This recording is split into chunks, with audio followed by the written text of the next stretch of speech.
When it comes to onion rings, it seems that they're either really good or really bad, but never in between. Well, since I'm an onion ring lover, we set out to come up with a recipe that's not just really good, but one that's exceptional, especially if you love them crispy crunchy. We started by peeling 3 to 4 large Spanish onions and cutting them into thick slices. I would say about 1/3 of an inch thick. After separating them into rings, we coat them with buttermilk and let them soak. Next, we mix together our batter, which is simply some flour, baking powder, salt, and a little cayenne pepper.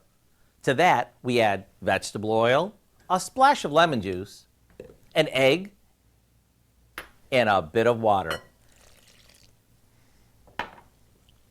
Now we shake the excess buttermilk off each onion ring and dip it into the batter before carefully placing it into some hot oil. The oil should be hot but not smoking. That way it's hot enough to cook them, but not so hot that they burn.